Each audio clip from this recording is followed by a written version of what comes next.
for me, the focus is usually on developing appropriate media strategies for resource-poor groups, i.e. not for the richest NGOs. So it's about coping with a hostile media environment rather than actually challenging the conditions under which this media environment becomes hostile. On Monday, Goldsmiths had a new cinema opened, because every university needs to have its own cinema. I'm sure you must have at least one cinema on campus now. So we now have the Curzon Goldsmiths, which effectively is just taking an old little lecture theatre and sprucing it up, and now we have lots of lovely new films. Anyway, that's not the point. What happened is that we had the eminent filmmaker, Lord Putnam, come down and open the cinema, and he showed a clip of his first film, that he's just about to start making his first film in something like 30 years. And it's called, I think I've got the title right, it's called Arctic 30. Are there any environmental activists here? You will know exactly what that's about. That's about the 30 ridiculously brave people who tried to occupy a Russian oil drilling platform in the North Pole and were quite viciously rebuffed from doing it. And so that's his new film. You know, you can imagine it's strong characters, dramatic scenery, a very good, suspense. Will they make it? Won't they make it? And so he showed this trailer, 4-minute trailer, and it was exactly as you would imagine a thrilling film to be. So it was all these crazy shots from the sky, abseiling, people trying to climb up the platform in freezing cold seas, all these different stunts, just what you'd expect. It was a bit like the Bourne Ultimatum, but for the environmental movement, I promise you. And what was weird about this, one particular thing was weird, was that all the material he used in this absolutely commercial, thrilling promo was from Greenpeace. All of it was from Greenpeace. Now, a giant, if not the giant, NGO. Now we know, again, some of you will be teaching this stuff, which is that with the demise or with the budgetary pressures on certain big international news organisations, some NGOs like Oxfam, Save the Children and others are stepping in, and they are becoming very serious players in the world of international news footage. So that's certainly the case, but I was slightly more surprised to see that this might be the case. You know, when it comes to a Hollywood movie, they aren't just talking about social movements, they are actually using the material from the movements themselves. Now, does that mean that finally social movements have sort of figured out how to crack the media problem? I put that in inverted commas. Have they finally understood how to relate to, or maybe to manipulate, the agendas of the established media? Now maybe it's true for some of the largest NGOs. Quite clearly they have huge media operations. Many of them are former journalists and broadcasters. There is a revolving door. There's a much more easygoing relationship at that level, at the top of the largest NGOs. But that's not what I'm going to talk about here, by the way. So I'm going to talk about the other end of it, the much smaller grassroots social movements and what their attitude and relationship to the media is. And I think that it still remains, despite the Greenpeaces and the Friends of the Earth and everyone else, it still remains the case that the established, and I don't know the right phrase for this, you say mainstream media, and of course people quite understandably say that suggests that everything that's outside it is crackpot, but or established media or big media, but let's, as a shorthand, at least just say mainstream media, that there is still a very antagonistic and difficult relationship between social movements and the mainstream media, because they think that this media is actually one of the problems they are trying to grapple with. That by and large, and forgive my generalisations, by and large they are, never cross a line, by and large they are part of the interests that are marginalising their movements, distorting, undermining, misrepresenting their movements. And so precisely in response to this kind of misrepresentation and marginalisation, you find many social movements advocating particular forms of media activism, exactly in order to challenge what they see as an abuse of media power. Now, I think that's worth thinking about, but what I'm going to spend my time today talking about is that it seems to me that there's a kind of hierarchy within the practice of social movements in relation to media activism, where I would argue that some objectives, some methods, some priorities appear to carry much more weight and are much more passionately pursued than others. And I'll probably say this a few times, so forgive me for repeating myself, but the focus is usually, and I'm hoping that you, particularly those who are studying media activism or activist movements or are deeply embedded in social movement theory, will tell me that I'm wrong. That way I get to learn a lot. But for me, the focus is usually on developing appropriate media strategies for resource-poor groups, i.e. not for the richest NGOs, but for very resource-poor groups. It's a question of building up their own media resources in quite difficult circumstances, more than it is about challenging why this media power exists in the first place, why there is this abuse of media power. So it's about coping with a hostile media environment rather than actually challenging the conditions under which this media environment becomes hostile. Does that make sense? What is not prioritised, I'm going to be arguing, are particular forms of media policy activism, and that other forms of media activism are taken much more seriously, and I want to try and get to grips with why this might be the case. So while activists, and I thank you for putting me in that bracket, Ivor, so I include myself, have long been committed to creating our own independent forms of communication via, whatever you want to call it, radical media, independent media, what else should I call it, Lee? Oppositional media through distributed technologies in order to amplify our own movements and perspectives, in order to mobilise publics in search of social justice.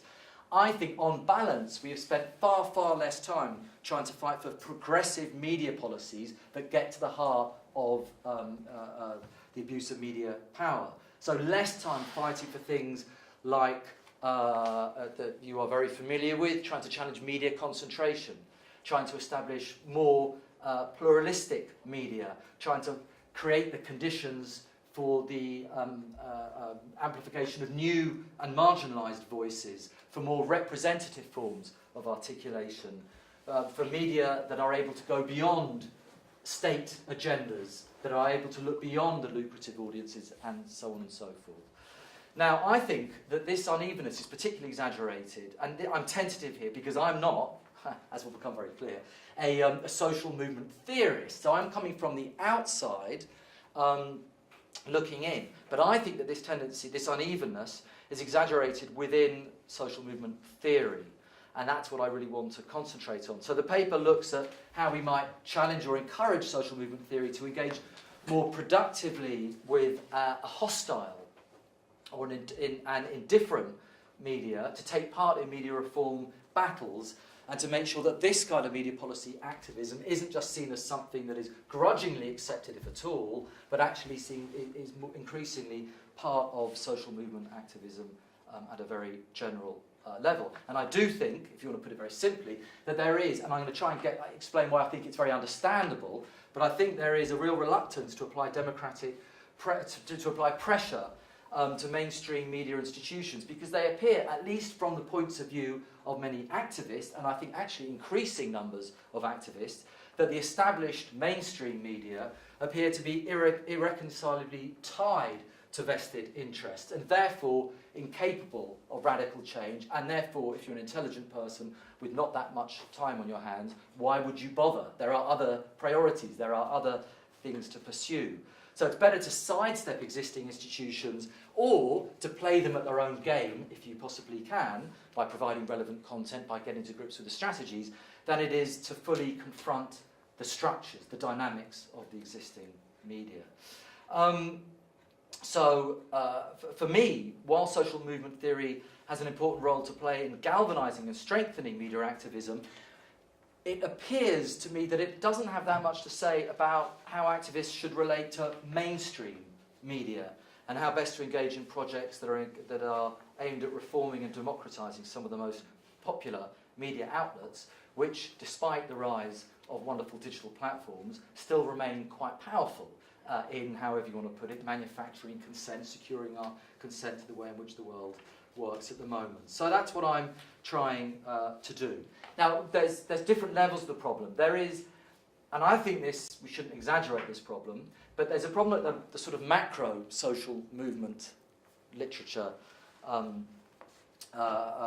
level, which is there's this perception that social movement theory hasn't yet grasped the full scale significance of media communications as industries, as symbolic dimensions, as key agents in processes of social change. So going well beyond media policy activism, just that somehow social movement theorists have not fully appreciated just how important the kinds of processes that all of us are involved with, how crucial they are. Todd Gitlin, and I'm sure everyone in this room has read that wonderful book, pretty old book now, The Whole World is Watching, but back, reflecting on the 1960s, he argued that in a, quote, floodlit society, it becomes, what a great phrase that is, in a floodlit society, it becomes increasingly difficult, perhaps unimaginable, for an opposition movement to define itself and its worldview outside the dominant culture. And he argued that disciplines like sociology, politics, and international relations, in his words, largely ignore the relationships between activism and media. He's thinking about Black Power, about the women's movement, he's thinking about anti-Vietnam war movements at the time. And you find, I think, as sort of those sorts of arguments keep coming forward. Lorenzo Mosca, much more recently, argues that only recently have scholars of unconventional collective action begun to consider communication as worthy of analysis in its own right.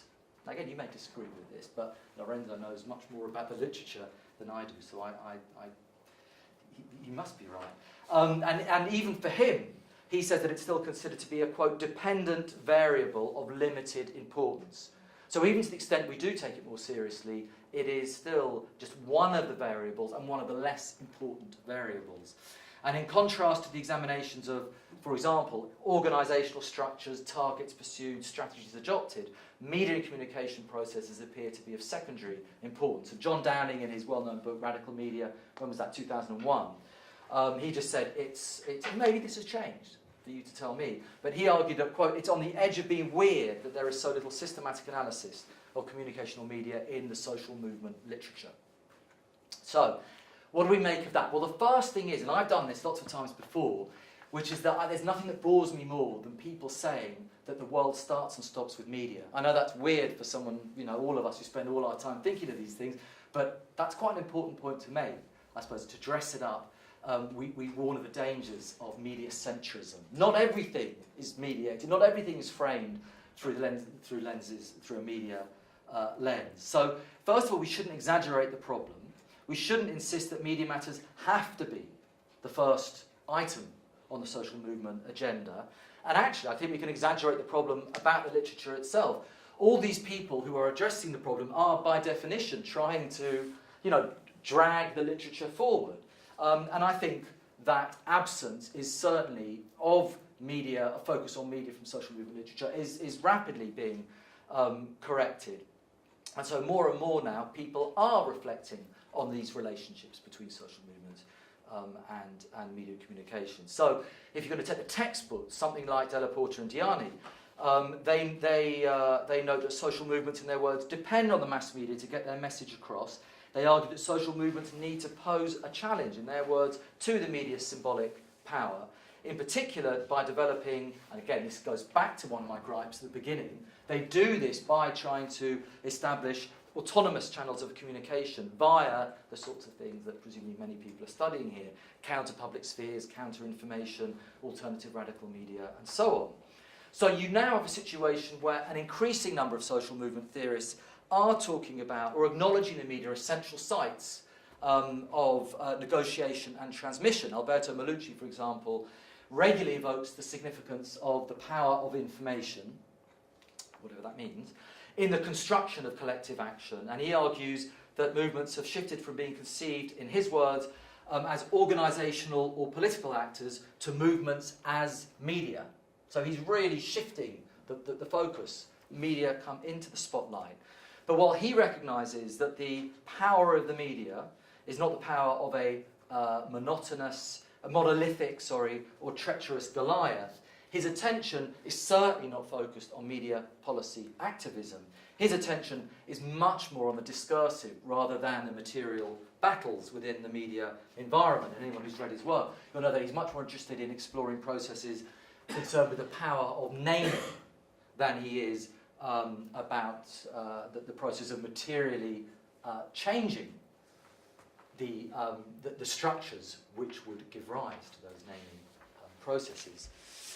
So where its media is discussed within social movement literature, more and more of it is not so much about democratising existing structures than, and I said I'd repeat myself, but this is just to check you are listening, that it is much more about developing these appropriate strategies for resource-poor groups. So one of the biggest growth industries, anyone who's thinking about getting published now, I encourage you to do it because it seems to be there's a constant gap in the market for it, is to write media handbooks for NGOs or for social movements or for grassroots campaigners. There's a real appetite, I think, for these sorts of handbooks. They're handbooks, bear in mind. They are very practical guides to how one works with a complex and changing media. But one of the books that I think is really very interesting, quite exceptional, and worth reading, even though it's fairly old now, is written by someone called Charlotte Ryan, called Primetime Activism, that she wrote at the beginning of the 90s. And it's really interesting because it's one of the few, I think, that takes very seriously both the possibility and the limitations for social movements of the corporate media that she was analysing in relationship to the US. And it's a fantastic book, I think. And it provides this really comprehensive but very ambitious and sophisticated critique of the media that, as she puts it, seeks to avoid two things. It seeks to avoid, on the one hand, under-determination, and on the other hand, you'll guess what I might say, over-determination.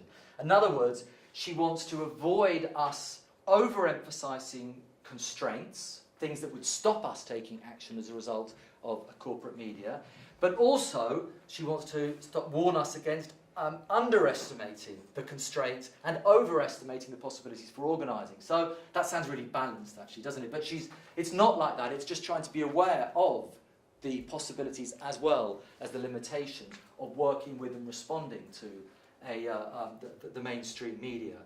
So the book sets out to equip grassroots activists. She's based in Boston. With a very lively activist scene, as well as large numbers of media filmmakers as well. She's trying to get them to equip these grassroots media activists with detailed knowledge of news routines, of agenda-setting structures. How do you relate to journalists? But she's, at the same time in the book, it is a classic media studies text where she is trying to teach these activists what agenda setting and framing and media power actually refers to. So it's really ambitious and unusual in that sense. She provides a very salutary warning for me about using the mainstream media as a shortcut for other campaign strategies. So I'd love to know what she says about collectivism today, and she will be writing about that, I'm sure. She says that an emphasis on the mainstream media, quote, seduces us into thinking in terms of American individualism. And she insists that activists need to recognise media as only one particular channel for mobilisation.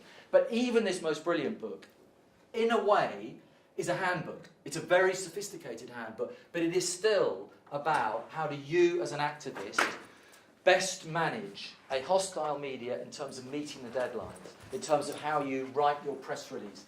Someone had to sit in one of those chairs. Welcome. So even the most ambitious still follows that kind of frame. Now, obviously, a huge amount has changed in the last 25 years. The possibility, the participatory possibilities of technologies. Originally, I keep going back to these poor people. You know, Brecht in relation to radio, Enzensberger in relation to cable and to cable technologies and home movies. Obviously, this has been radically enhanced by the digital technologies we have today, so that social movements are far more able to take advantage of the possibilities of distributed technologies to really build their networks. And then in the last 5 years, you just think about the impact that some of the world's most significant movements around the Arab Spring, around anti-austerity, around Occupy, and so on, have shown us what these possibilities are.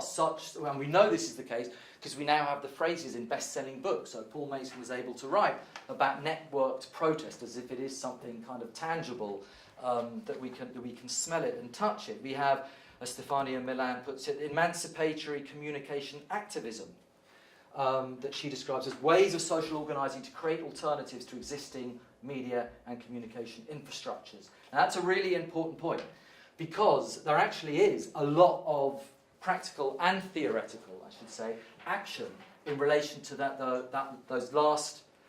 whole area of infrastructure, I should say, particularly digital infrastructure.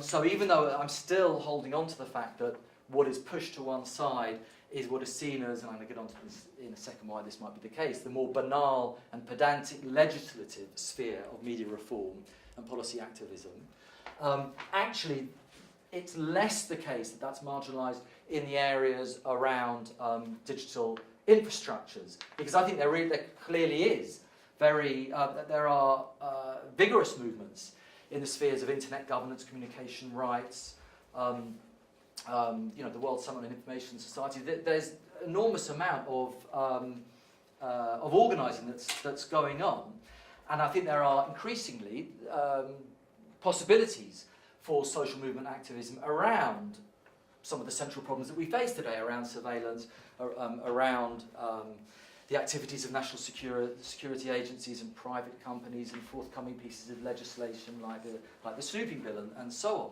Now, so you could just say, I sound very not 19th century, sorry, I'm probably not that old, but maybe I sound very 20th century, because the 21st century issues, maybe the social movements and the accompanying theories are actually dealing with this.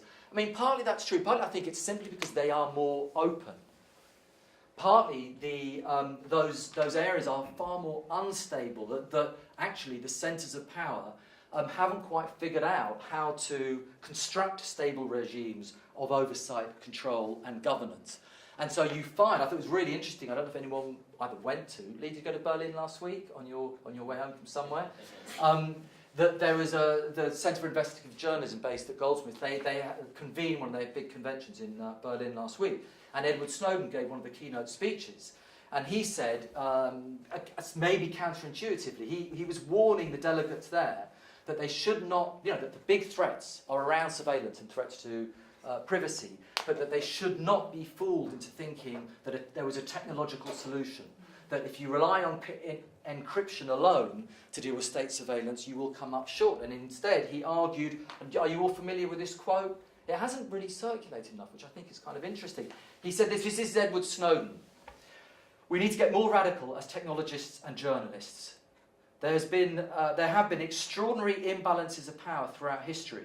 I'm not a communist, but there were people who argued that we needed to seize the means of production. We're rapidly approaching the point where we need to seize the means of our communication, he said.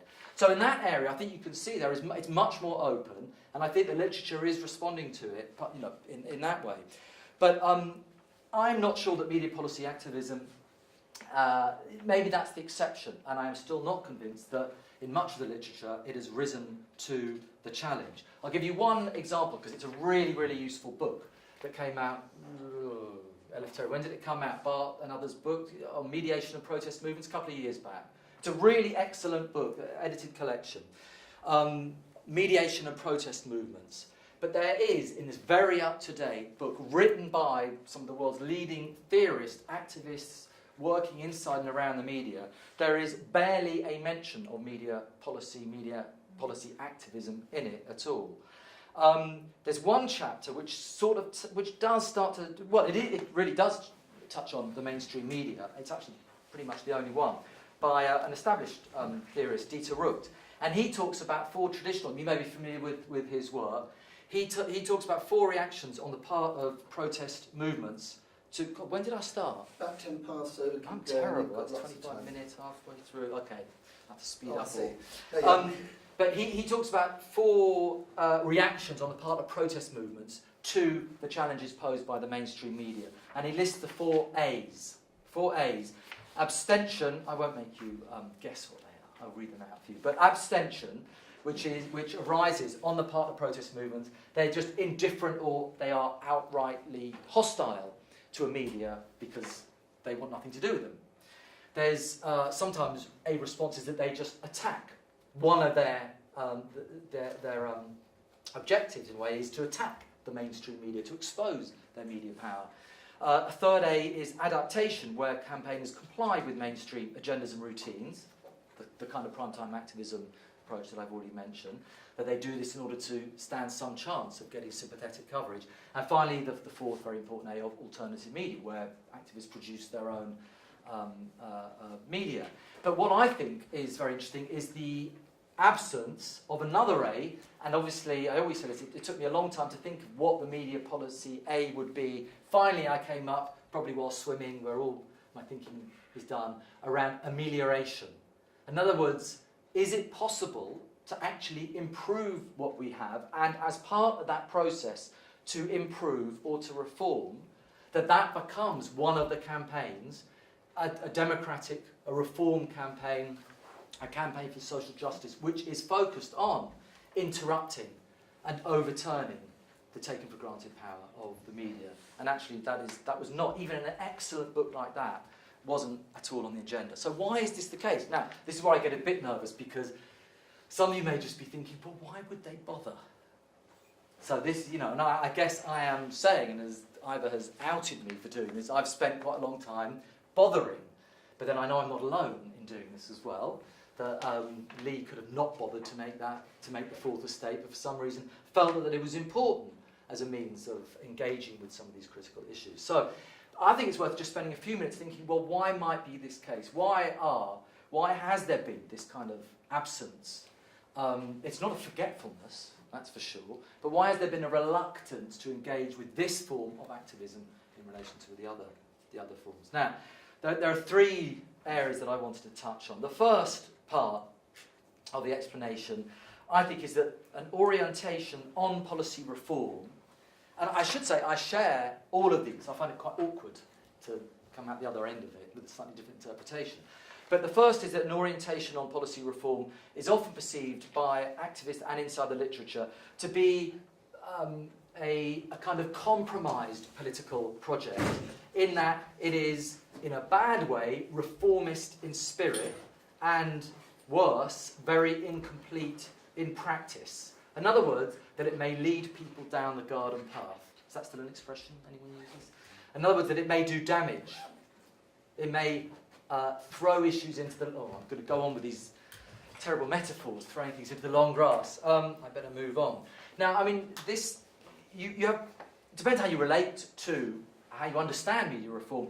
Andrew Calabresi distinguishes between 2 types of thing. Media reform, on the one hand, and media justice, where media reform, he sees, is intimately tied, as he puts it, to liberal conceptions of communication rights, where, as he puts it, liberal reforms can be viewed as enabling not the opposition to, but the persistence of fundamental injustices by failing to address and even naturalising their root causes. So that really is making things worse with the best intentions, or possibly maybe not with the best intentions. So for many social, which is very different to media justice, which I'll come on to a bit later.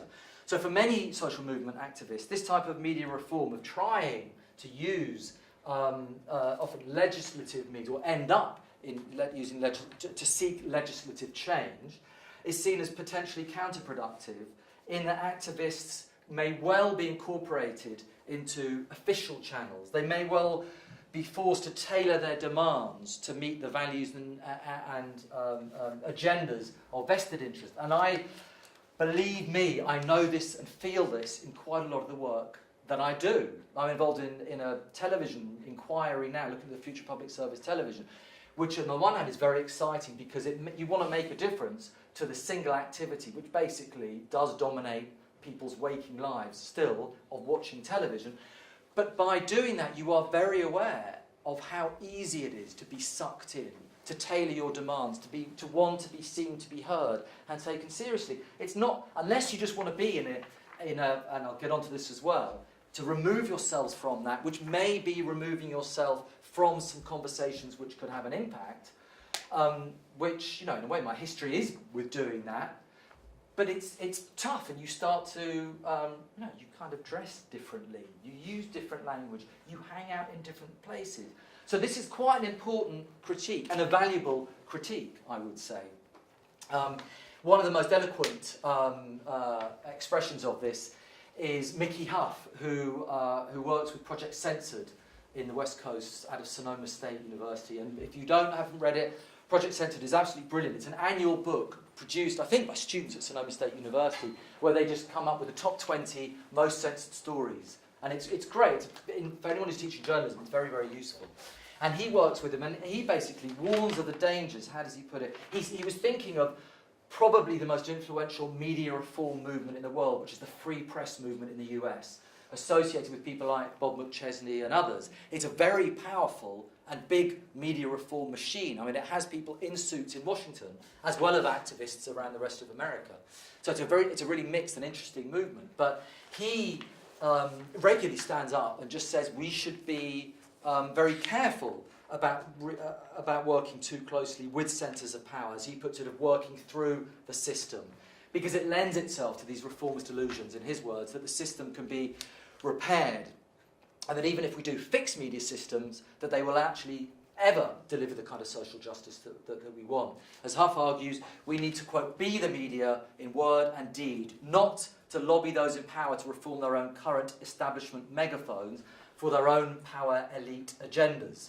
As he argues, that won't happen, and indeed it hasn't happened for the most part in the past. So, you know, for me, social movement theory's failure to engage with the policy sphere isn't, as I say, it's not to do with forgetfulness or prevarication. It's much more deliberate and purposeful, and it's based on a very well worked through assumption that because established media structures are unrepresentative, unaccountable, and if you follow this through, you know, ideologically committed to set, you know, in today's language, to a neoliberal consensus, why bother wasting your valuable time on efforts to reform failed institutions? Why waste energy on trying to lobby for things as anodyne as a more ethical form of journalism, or for more democratic media ownership? It will only take you down a dead end. Okay, so that's one of the arguments, I think. Secondly, I think that the second reason why social movement activists in theory in general are reluctant to go down a media policy activist path is because the media policy in general is just not a space that social movements control or feel comfortable in. And I think this reflects a very important argument about the most efficient use of movement resources and our ability to shape public debate and to foster public action. Why prioritise an environment that's fundamentally hostile to the interests of the movements themselves, when we do have the ability to produce, increasingly so, to produce our own symbolic material?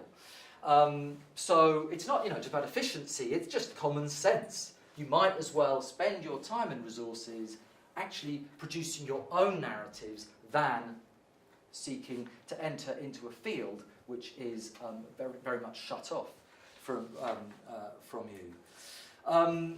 So this also relates to a third problem, I would say, with media policy activism, that it lacks the participatory grassroots structures that populate alternative media environments. That media policy activism and those people who take it seriously, are necessarily involved in much more hierarchical, exclusive processes. They're forced to adapt to to become insiders. I mean, the outsiders trying to become insiders, of course they may never succeed, but to try and get inside these processes of formal policy making and regulatory environments. And there is a very strong critique that policy activism too often looks like the structures that it aims to contest, i.e. that it's depoliticised, it's top-down, it's unequal, it's too white, too male, too middle class, etc., etc. And so that it takes us in a very different direction to where we want to go, which is why we got involved in the social movements in the first place. It takes us away from, if you want to, go back to that division between media reform and media justice. That media justice movements seek to build, this is the media justice movement itself, they seek to build meaningful participation from communities of colour and indigenous communities to take back this important right to a free media, to take back our airways, networks and cultural spaces. That just does not feel like what it is, like, that's not the atmosphere you work in, the air you breathe when you are in committee room 11 arguing with, you know, who's in government at the moment, with Tory ministers.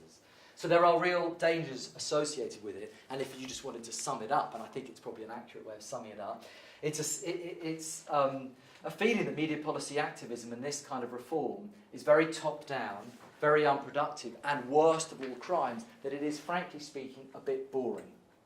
And it doesn't have the energy of the activist movements themselves, and that's what keeps us going. You know, you're banging your head against a brick wall and all starting to look like the people that you are trying to contest. Right, so those are some of the reasons I think, well, there might be you know, an explanation for why there is this, there's a disincentive to engage in policy activism. But I think we do it on our own risk.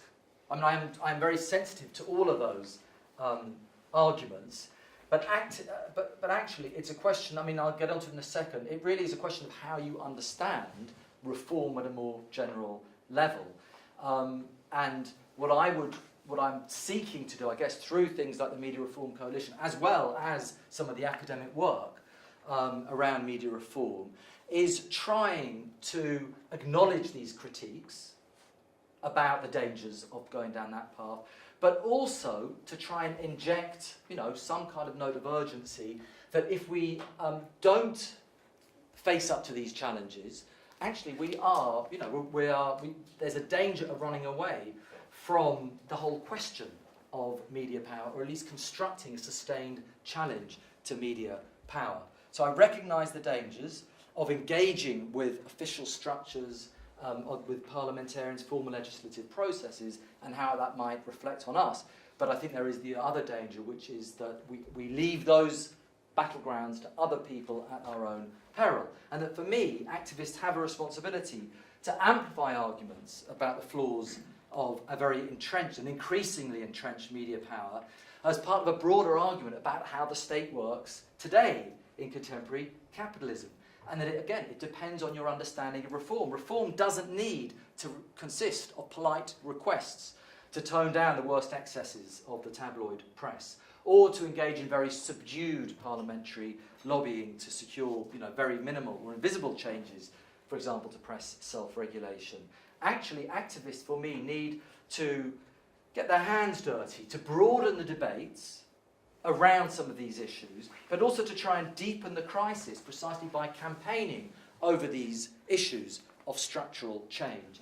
And that all of us, as activists and certainly as academics and researchers, need to embrace a diversity of approaches. So it means taking very seriously both the theorising of all of this, but obviously some of, you know, the social movements from the ground up. So that means both the research, but also taking part in the protests around these particular issues, where media power and pluralism have actually been central issues for movements. I always go back to the issues of Mexico City, where 3-4 years ago, there was a kind of spontaneous movement of students, specifically against what they saw as a completely unaccountable form of media power, i.e. the two main television stations in Mexico have something like a 99% control of the audiences there. And that's what triggered students going out into the street. And that was the birth of a very important democracy movement that had a real impact on the election and democratic movements more generally.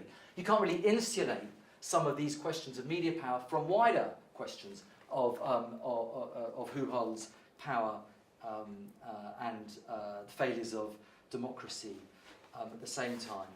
So for me, just to spend 5 minutes to end, for me it is a debate about the politics of reform. Because if you get that wrong, if reform is just seen as something which is an incomplete project, is something that will lead you down the garden path, Well, first of all, I think it's quite a short... there's a historical mistake you can make, because it's true that reform has been, to a certain extent, hijacked in recent years. It is true that now we are... today, it was leaked yesterday. Today we've had the announcement of a huge and very significant piece of education reform, i.e. that every school is going to have to be an academy. We are having health reforms, which are about the further marketisation of the health service. And they are presented as reforms. Of course they're not about increasing democracy, they're about increasing the role of the market. But I mean, you could just say that they are not, we shouldn't see them as reform movements, and they are just attempts to concentrate power and wealth in fewer hands. But look historically at reform movements, i.e. at attempts genuinely to diversify democracy, to open up democracy, to increase participation. Then you start to, you think of the point of the anti-slavery movements, attempts to organise labour in the 19th century, struggles for civil rights, struggles for the votes for women. All were reform movements, but all were very tense political projects, fought over by people with very different, maybe they shared some of the objectives at the end, but certainly the movements were fraught with tactical differences from those who wanted you've seen the film Suffragette. Well, that's a perfect illustration of the political argument within those reform movements, of those who sought very polite and more top-down attempts to make change, as opposed to those who are much more committed to more radical and bottom-up forms. And so I think media policy activism can be seen in this way as well.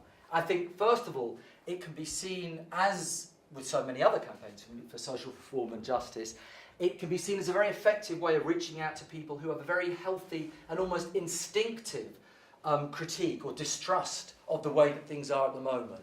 I don't trust, we know what the figures are, and I go on about them, I bore myself about the figures to do with trust now, that the vast majority of people across the world do not trust the established media that they are faced with.